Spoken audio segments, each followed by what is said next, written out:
Welcome, Aries. This is Regina from Pacific Tarot, and I pulled for you the Strength card. This is describing the lessons you've learned over the past year from previous experiences of overcoming a major challenge, the way in which you have overcome a series of obstacles that could have particularly impacted on your health. They've given you a greater vantage around what constitutes well-being for you.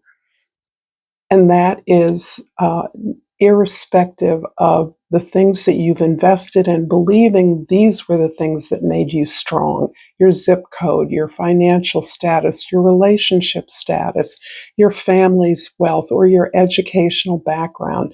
These are not the things that have helped you to overcome this major hurdle.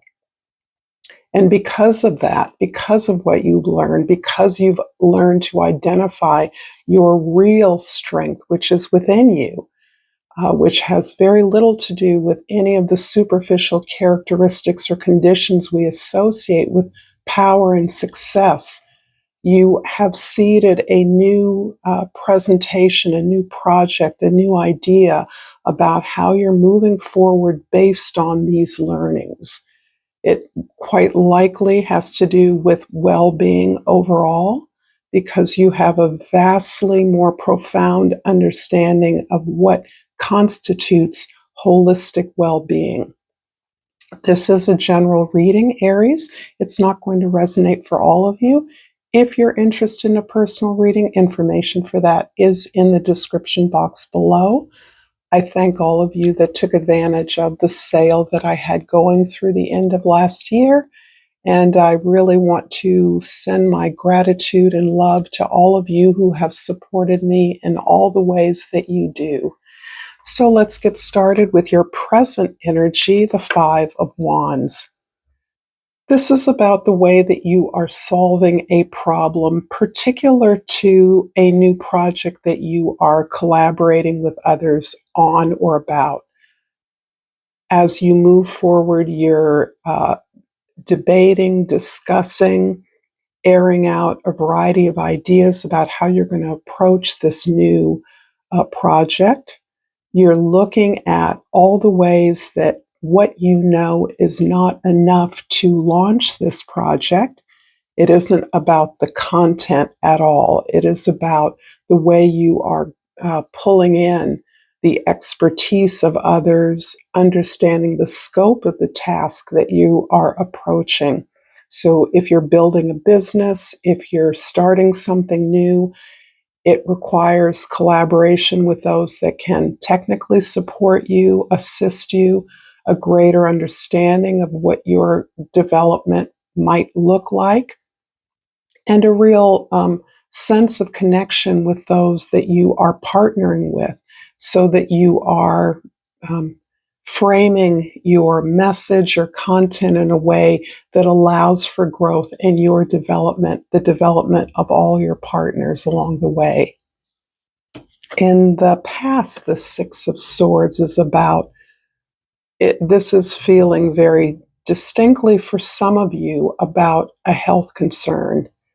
And this has been about the necessity of you moving away from the conventional approach that may have been the core of the remedy or the treatment or the therapy that you use to heal or cure or treat simply.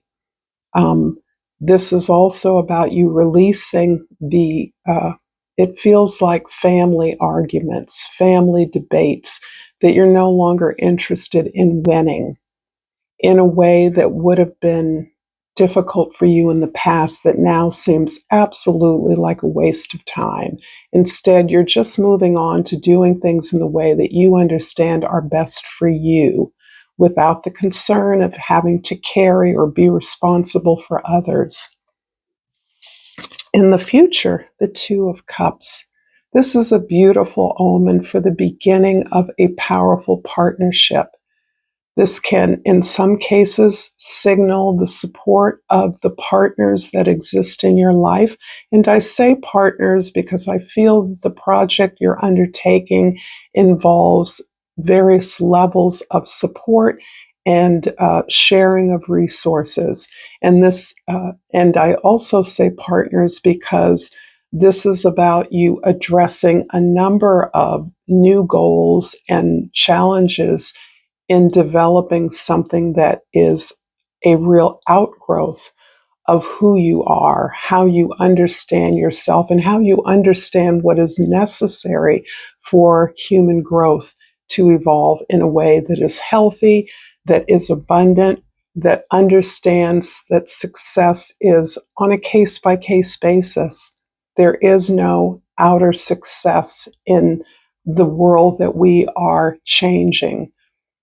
There is success that must be determined by each member, not only of the partnerships you're involved with, but in terms of what you're offering as tools or resources for others to support their own well-being moving forward. I hope this reading is resonating with you so far, Aries. If so, please like this video, please share this with others, and please subscribe to my channel, Pacific Tarot. I'm thrilled by the incremental, tiny growth that I'm experiencing and really wishing for greater personal growth and expansion, as well as that to be mirrored in my channel. So thank you all for continuing to give me a voice. And I pulled the humor card. I choose to focus on the lighter side of life.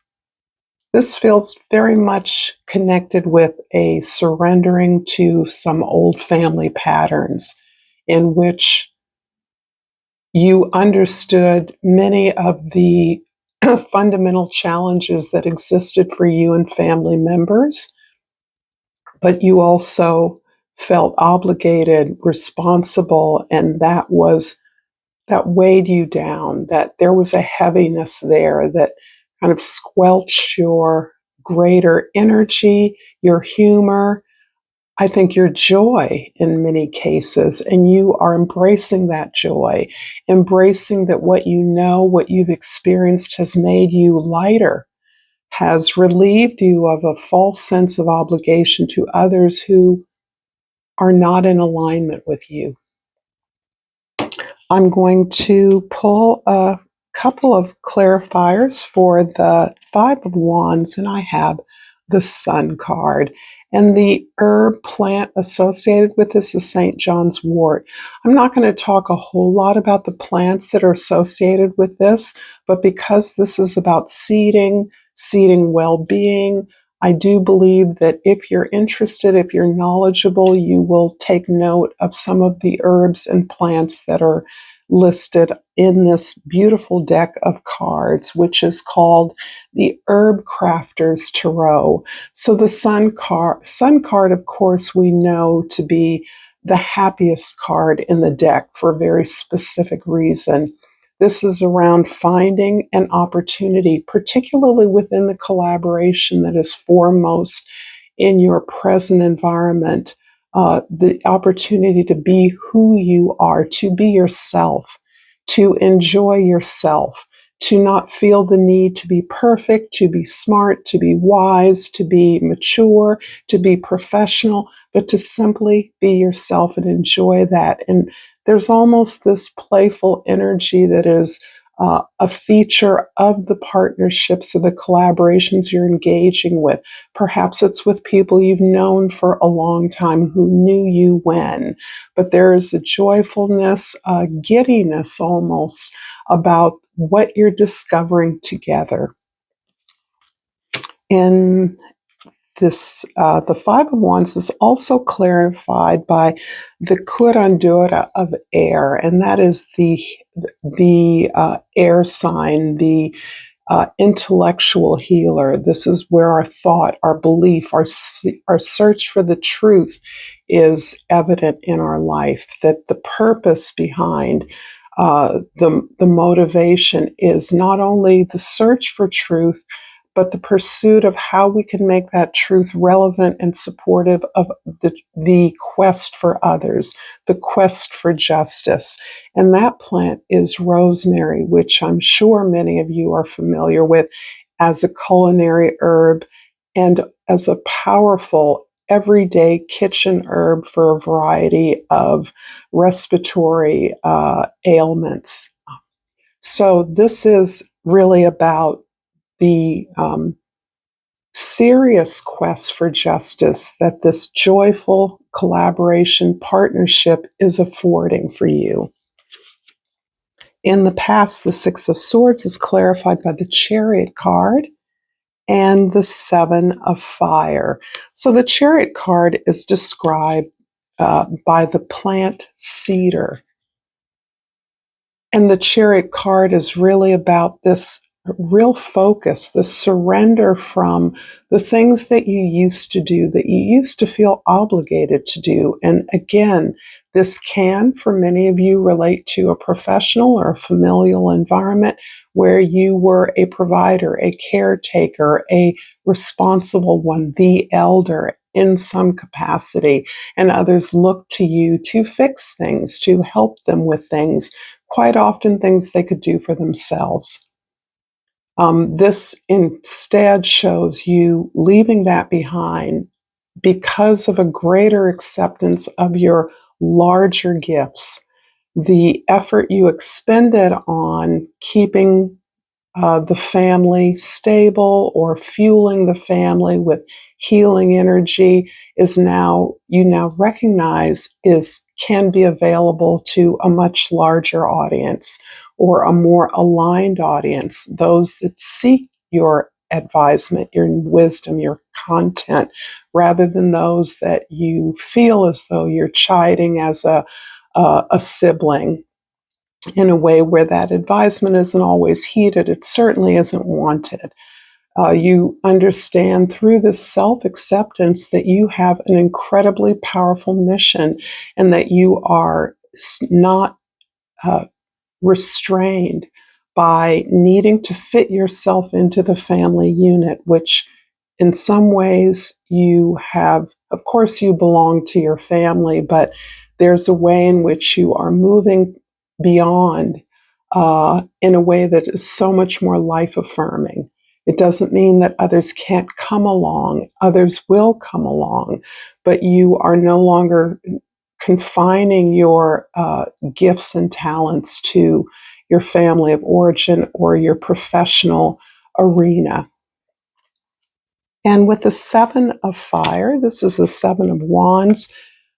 Cinnamon is associated with this, and I am actually familiar with many of these herbs, and I hope many of you are as well.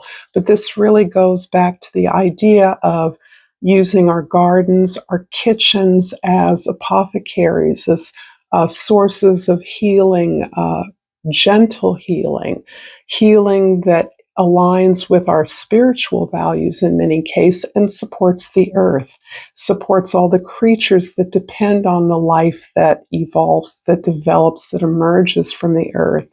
The Seven of Wands, another seven, beautiful because you are on your path. You recognize your destiny. It is unfolding for you as you are opening up.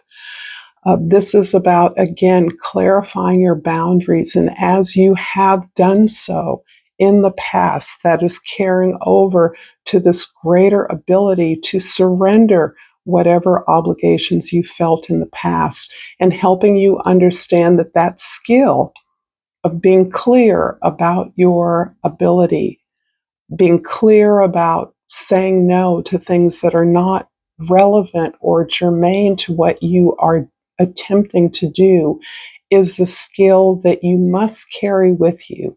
This is a way that you must continue to make space for the development of your talents and your interests, of your abilities to move holistically towards your goals. The Two of Cups in the future is clarified by the Seven of Earth, which connects with the oak plant, and the Adelita of Earth, which is the yucca. The adlita is like a page, a female version of a page, almost like a uh, um, midwife in training kind of thing. We can think about it that way, and however that relates to the area of the earth. This can be somebody who literally is assisting you with um, the groundwork, laying the foundation for this project moving forward. It looks as though you have partners who are specifically chosen or dedicated to setting up all the infrastructure. The basic infrastructure at first, absolutely. This is you either receiving assistance for that or learning the basics yourself. And you understand that this is a necessary foundation in order for you to grow, not necessarily in a fast way. You're going to grow at your own pace, but you're going to grow in a way that allows you to be solid, to stay in alignment with your vision.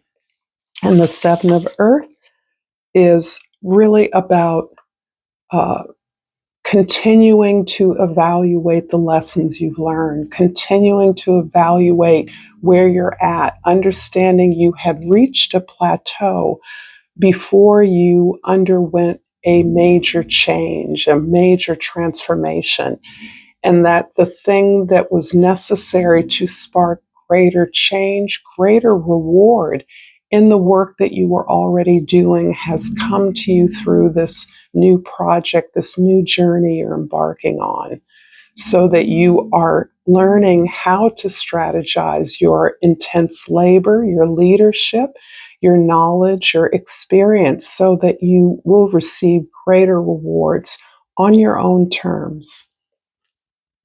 I'm going to finish off this reading, Aries, with a flora and fauna of Africa, as always, with homage to the motherland and Mother Earth.